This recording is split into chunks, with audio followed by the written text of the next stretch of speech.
Please welcome your moderator, John Lenchovsky, Marek Hodakovich, Monsignor Slawomir Oder, and Minister Peter Damski.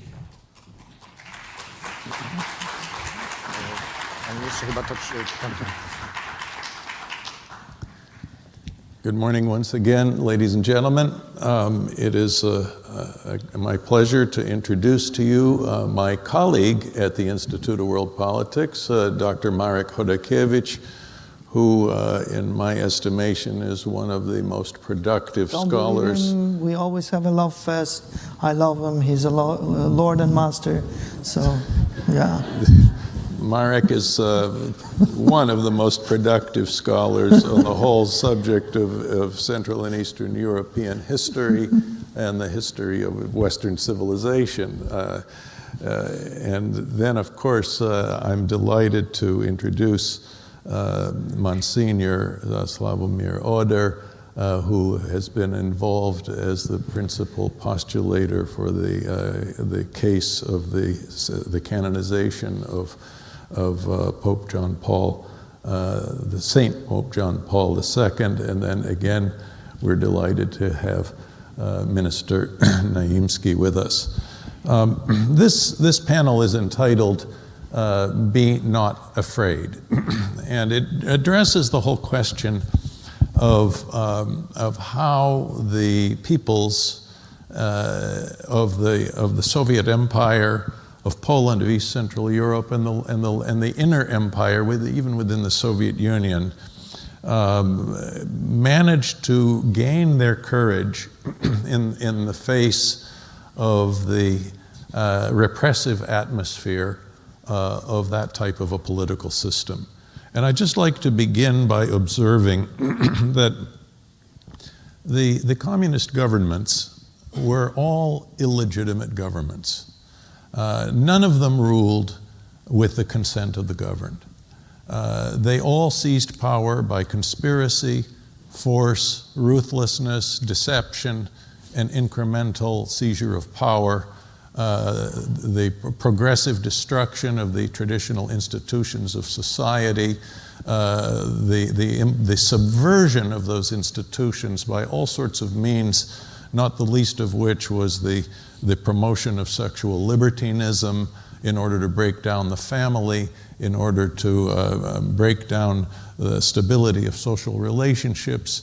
And of course, once they seized power, then there was, in the particular example that I gave, there was the reimposition of sexual puritanism in order to ensure the stability of society. But the central fact of political life in this type of a political system was the regime's fear of its own people. And that fear, the degree to which the regime feared the people, could be measured by the size of the internal security and then the scope of the internal security system of the state, which included not only in the pervasive use of informants. In East Germany, we do know the statistics. A full 25% of the East German population had been forced or co-opted into becoming secret informants to the secret police. God knows what that percentage was in Poland or the Soviet Union, but it was a pervasive thing. Then, of course, there are the many punishments for those who did not conform with the party line. There was the complete control of the economy, of job placement, of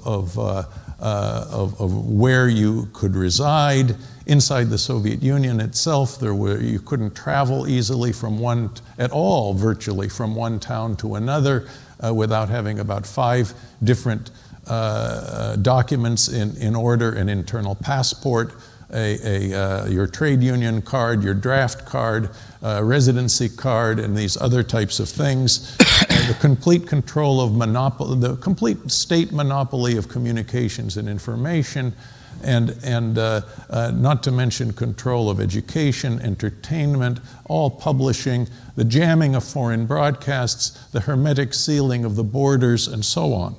And so fear, so you had the regime fearing the people, and you had the people fearing the regime. So how is this vicious cycle broken? And I would like first to begin just to ask each of the participants here on the panel if they could share some of their reflections of how people could get the courage to go and demonstrate. I mean, in almost all of these communist countries, if you went out into the streets to demonstrate, you would be arrested and you'd be sent off to, you'd be in the Soviet Union, you'd be sent to the Gulag. In Poland, it might not have been quite as severe, but it certainly could have been severe depending upon your, how important the regime thought you were to the internal security threat that it faced. Perhaps, Marek, would you like to begin? Okay. I was taught three main things at home. Number one, be brave, audacity. Number two, be free, that's liberty. And number three, stay true to your homeland, patriotism, nationalism. Suddenly, there arrived a figure of superhuman proportions who reinforced it publicly. That was John Paul II. He said, fear not, nie lękajcie się. He also said, Jesus is the truth, and the truth shall set you free. Hence, Christianity means liberty. You are liberated. And then the Pope never tired of repeating that he's the son of Poland. That's what shaped him, molded him. He was not ashamed of sovereignty. He invoked the Bible, the Old Testament, where it plainly says that at first there were tribes and sovereign nations, not the EU or the Soviet Union. That was extremely important. And then lo and behold, another giant showed up on my horizon, and I experienced him firsthand in America since 1982. Before, I admired him from afar, and he would say things like, "It's morning again in America." That means he dared to hope for the best. Following the debacle in Vietnam, stagflation, all that pessimism, he brought a smile back to our faces. And secondly, he spoke with jokes about the evil empire. That was fabulous. Good and evil. And lastly, he admonished us to remember that freedom will only last one generation if the kids stop giving a damn about it. This was a powerful wave of reinforcement for what I learned at home. Now, this is important to remember that when one grew up under totalitarianism, none of this was taken for granted. In fact, almost everybody was scared. Almost everybody refused to talk to the grandkids or kids and convey the message of freedom, the message of patriotism, the message of bravery and the truth. Normal people were scared. When I was a kid, I was surprised. But my grandmother taught me that we were right and everybody else was the freak, when in fact the opposite was the truth. Fear was all-pervasive and permanent. And then, in June 1979, when I was in high school, my teacher said, in May 1979, my teacher said, "Don't go to welcome this priest from Rome that's coming. There's going to be a massacre. People will stampede, kill each other, like in Mexico." And I raised my hand and I said, well, this is communist propaganda. I know that because one of Piotr Naimski's friends stole a communist propaganda memo and disseminated it within the dissident circles, which included my father. So we discussed it at home openly. And I thought I'd inform my teacher in case if she didn't know. Yes, I was 17. Boys are stupid. But, nothing bad had happened to me personally. I'm the only male member in my family not yet to have died on the battlefield or to have been in a camp or in jail, except to visit my father. So I was not scared, but most people were. However, we all cut school to see the Pope. And we went to the Old Town first to see Papa Bill, his vehicle, his convoy. And I looked around. There were people looking at each other and smiling. You know the Brezhnev scowl? That was the default in communist countries because there was nothing to be happy about. Unless you scored that roll of toilet paper. Yeah, but that only would put a brief smile on your face. There in the Old Town and at the square, people were smiling. I thought I was back in the West. Not only that, people were not pushing. They were extremely well-mannered and self-policing. This was just a fabulous experience for what was only limited to a handful of crazy souls. The Pope managed to project onto virtually the entire nation. It's unbelievable. It didn't last forever. For instance, stupid me, I returned to Poland in 1980. I turned 18 in England in July. There were strikes in Poland in August 1980. So I thought there would be an anti-communist uprising. We'd fight the Soviets. Boys are stupid again. And then it was boring because Solidarity mostly consisted of talking about things that my grandmothers had taught me about before. Why would I have to repeat that all the time? This is for the first time that because of the spirit of freedom, the people in Poland could speak openly. Then martial law was imposed. In February 1982, I was leafleting on a bus in between bus stops. People were scared, and none of them would take my leaflet from me, anti-communist leaflets. So I scorned them. Because I was stupid. I didn't realize that they thought I was a secret police provocator. This is what communism does to you. However, the driver of the bus not only accepted a couple of leaflets, but he also safely dropped me off before any scheduled stop, so nothing would happen to me.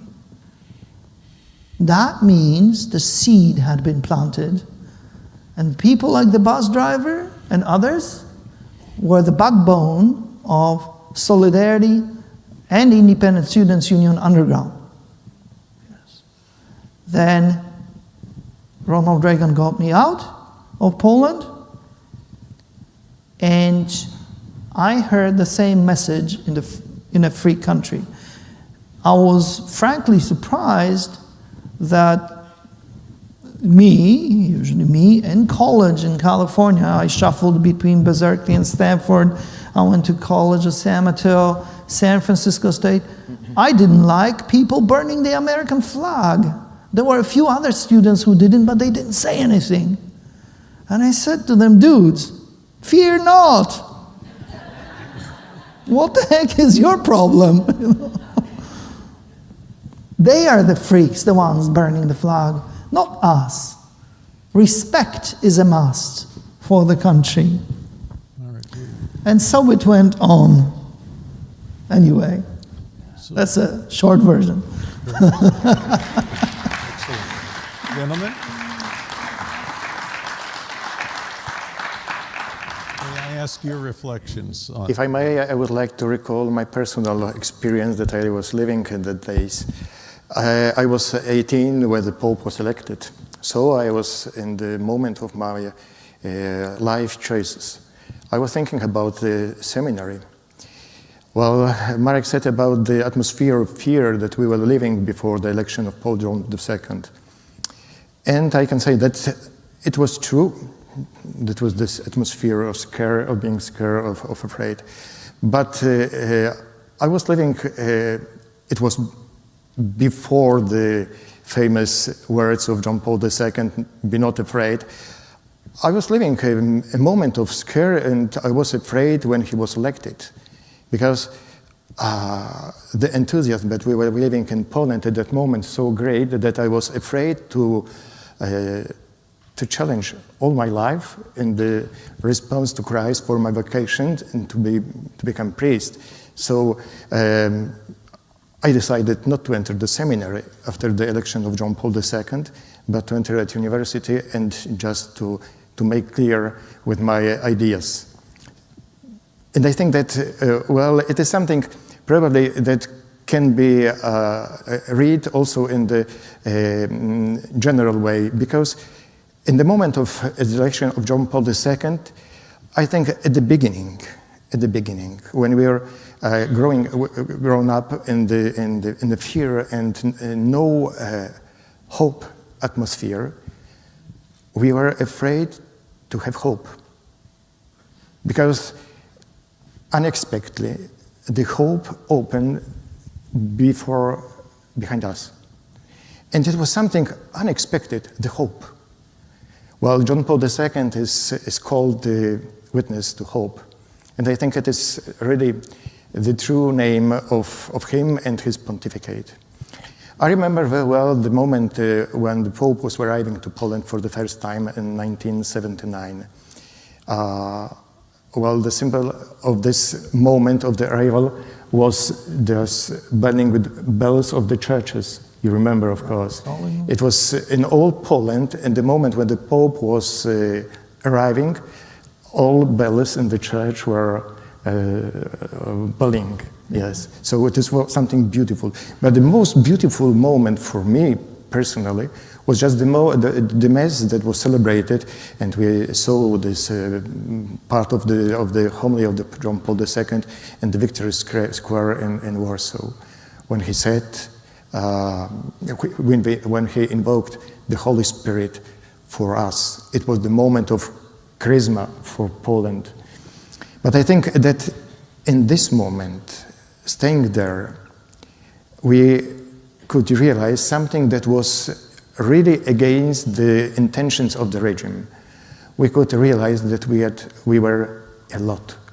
There was a crowd, united by the same ideas, united by the same faith, and from this moment, by the same hope. And it was the moment really when you could find and feel the moment of borning of the new people, of new society. The hope entered in our hearts and our houses. And I think that this was the moment of the beginning of the true change in Poland. Well, John Paul II was a free man. He lived the liberty. And he said, what is the secret of the liberty? He said that a man who lives under the eyes of God is a free man. Have nothing to scare, to afraid. And well, this moment, the Mass in the Victory Square, this moment and he invoked the Holy Spirit was the moment in which we could hear that we were living under the eyes of God, the moment of the hope and the burning of liberty, I think. This is wonderful. This is, I just wanted to reflect on the significance of what you've just said here.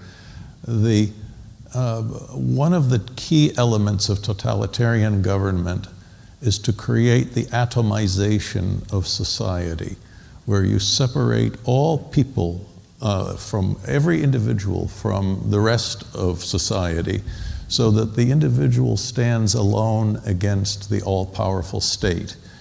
And so long as the individual is, and this is done, of course, by creating this pervasive atmosphere of fear and mistrust, where nobody can trust anybody else, such as you were commenting, Marek, the people couldn't trust you, thinking you were a provocateur with your leaflets. And of course, there were all sorts of maneuvers that the secret police did along these lines.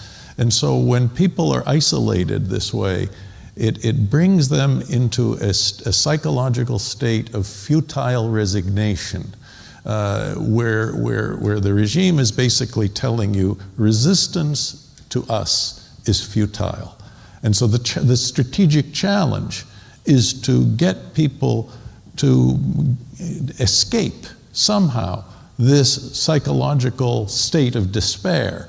And you are saying effectively that when the Pope was there, sent you and gave you a message of hope, and when you saw that you were all in the big crowd and that there is more of us than there is of them, that this somehow snapped this period of atomization and mass fear. It was really a moment that this happened. Could you see it creeping? Could you see this thing happening incrementally, or did it somehow snap? You see, I can say I completely agree. You know that the major was a question of losing hope, being hopeless, and I completely agree with Father. He brought hope again.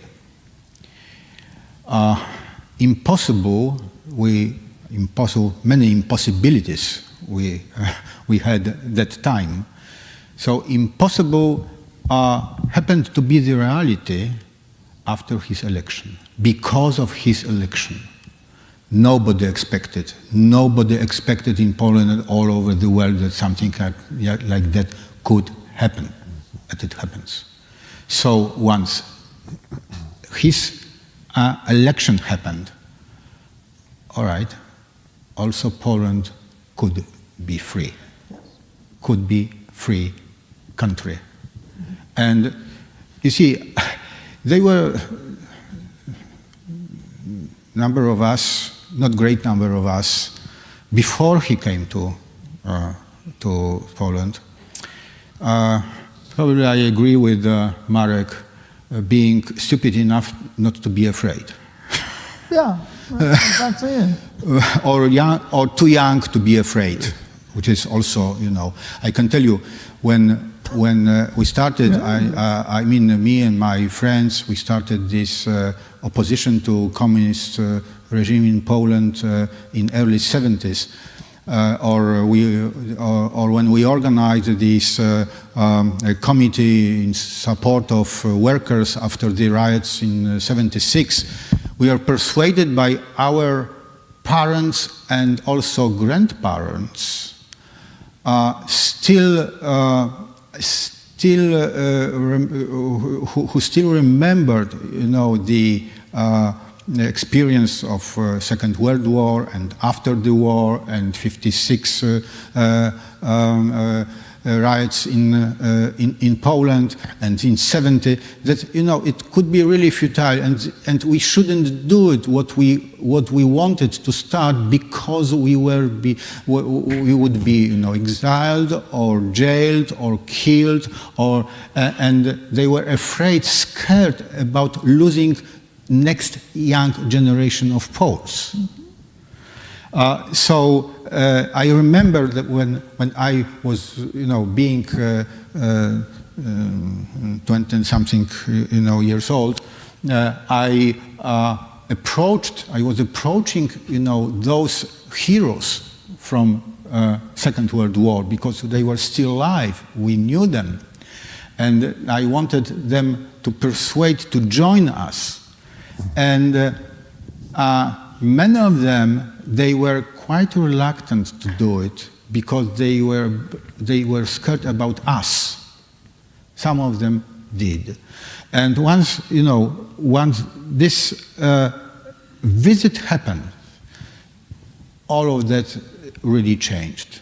And this is why Solidarity was able to rise in 3 months, as I mentioned before. It took really 3 months. Late August, September, October, and half of November to have this organization alive, which is quite it was something really, really, once again, miraculous. All right, let me raise another point. His visit, John Paul II visit, gave us or brought back the sense of being part of the free world, being part of something wider, being part of the, of course, Catholic Church, but also being part of the West. This is what is really important. At that time, it was, Cold War going on, and it was the West and communists, and we felt ourselves being already part of the West, which was really important. And one point more. I can imagine that John Paul II saying, "Be not afraid," he could address communist apparatchiks as well. Be not afraid of your nation. And I think, that knowing his Pope's other addresses and what he was saying, in many times, I think that he treated all of his interlocutors same way as human beings. So not be afraid. That's wonderful. I would like to ask about one thing, because we're talking here about overcoming fear, gaining courage in the context of the complete sort of moral Chernobyl, in a way, that the communist world was subjected to. And I would like to ask your reflections about the moral psychological condition of the people in light of Václav Havel's observation that most people living inside the communist world had been forced in one way or another to compromise, had been forced by the regime to go along with the party line in one way or another. If you went to work in your office or your factory, and particularly more so in the Soviet Union, but the propagandist agitator would show up once a week to give you the latest party line and would say, "Oh, well, our government has decided now to render fraternal assistance to our brothers in Afghanistan in order to fight Chinese and American interventionism. How many of you here agree with this policy and support the policy?" And of course, everyone has to raise their hand. And anyone who doesn't raise their hand, well, their daughter won't get into the university, their heat quota may be lowered for the winter, or some other kind of punishment. And so once you raise your hand, now you're all of a sudden a moral accomplice to the policy. And this has an incredibly morally corroding effect upon your spirit, and because now you've become an accessory to the whole business. And maybe you were even forced to be an informant against your will. And so In light of this type of a psychology where people, so many people had to become morally compromised in order to sacrifice perhaps their own integrity for the sake of their children, let's say, how do you overcome this? How do you escape this? What is this? What is the psychological moral mechanism that occurred here? Because something happened. What I saw in the adult world, in my family, was belief in free will. So free will dictates that you don't have to become a swine. They won't promote you. They'll cut your heat or lower your meat quota, and you don't have to be a swine. Yes, I'm an absolutist. I was taught, let your communications be nay, nay, yay, yay, whether it was Poland or now the United States, where we need it because of the wave of political correctness. At the same time, I'm a historian, so I study accommodation. Accommodation is the rule among all human beings, not only captive people, but we all agree. I remember Ambassador Bob Riley wrote a book, Closing of the Muslim Mind, and he wrote another one, Making Gay Okay. And some people would say, oh my goodness, you're so accomplished. Why did you have to write about such controversial topics? Well, that's because hardly anybody else does, except Paul Kanger maybe. It's a moral choice that you speak on topics that the glitterati try to blackmail you to be silent about. And there was no difference when I observed the adults who lived around me. My parents, my grandmothers, they made choices. And they lived in crap. They lived abysmal lives, and they could have lived much better. All they had to do was lie, cheat, steal, and join the Communist Party. They never surrendered, and they paid enormous prices. My grandmother, who had been a veteran of the Home Army, who survived the Gestapo, the NKVD, Soviet secret police, and the Polish Communist secret police, would not join the official veterans, communist-run veterans organization, which means she had no privileges at the hospital. She had to pay full price for everything, not only healthcare, but also a state-run phone company. You wouldn't give her a break on her bill. And we were all impoverished because of World War II and its aftermath. Those were moral choices.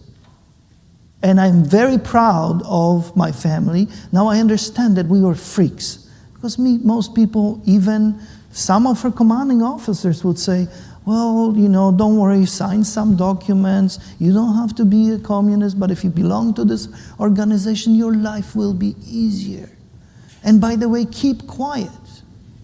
That's right. Father?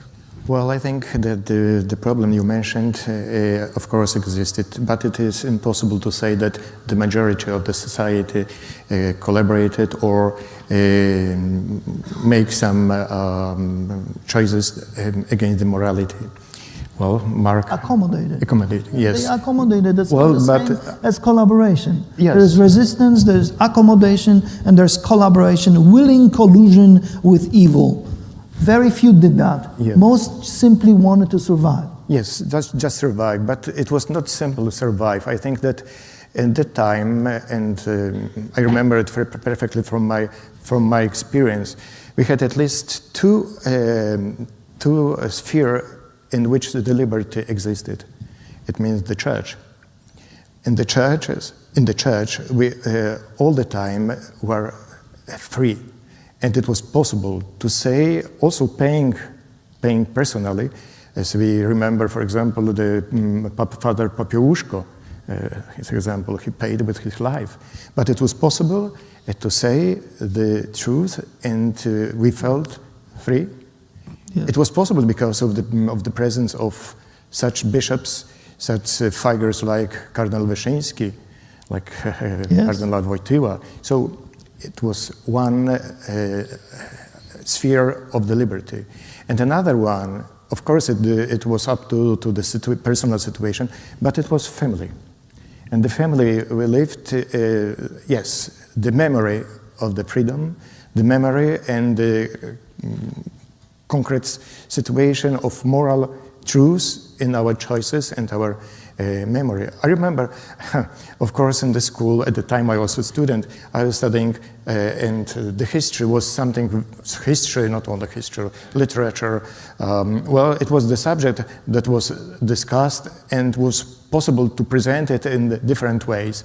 And I remember after lessons at school, I was returning to home, and my father or my grandfather asked me, what was the school about?